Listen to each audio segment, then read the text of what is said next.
In France, a poll showed that President Emmanuel Macron lost popularity among French citizens. Discontent with the president's work grew since the mass protests of the Yellow Vest movement against the fuel tax hike.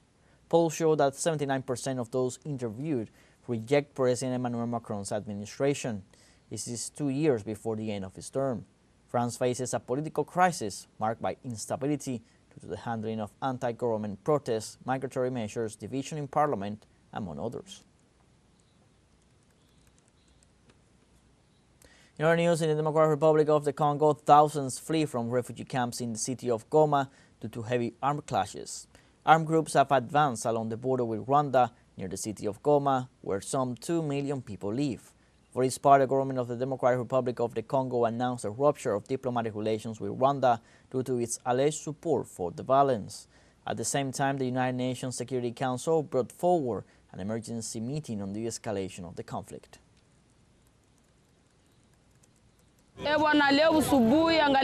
Look at how everyone is in disarray this morning. We're suffering a lot. People are fleeing everywhere, and we don't know where to go anymore, because we started fleeing a long time ago. I've fled from Kiwanja, Rutshuru, Kibumba. I've never stopped fleeing. And even today, the war catches us here among the host families. Now we have nowhere to go. Now if the situation deteriorates any further, I'm not going to flee again. I'm tired of fleeing, and I have nowhere else to go. We abandoned our villages to come here to Goma, and even here, people started to flee. Where are we going to take refuge now? All the roads are closed. We thought we could even cross the lake, but there too it's not safe. We have nowhere to go. And in Australia, 2 historic statues have been damaged in Melbourne ahead of Australia Day celebrations. On Sunday, with tens of thousands of people across the country joining protests in support of Aboriginal groups who say the date should be relabeled as Invasion Day, the statue of colonist John Batman, one of the founders of the country's second largest city, but also involved in the killing of Indigenous people, was sawn in half.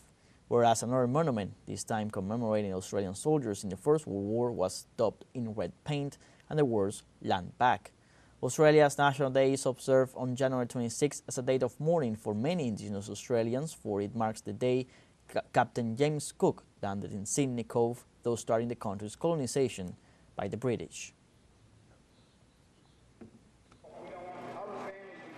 Changing the date, but it's more about making people aware of our injustices that have been since and still ongoing since the white man came. I believe that genuine change can happen in the hearts and minds of everybody here, living on this stolen land.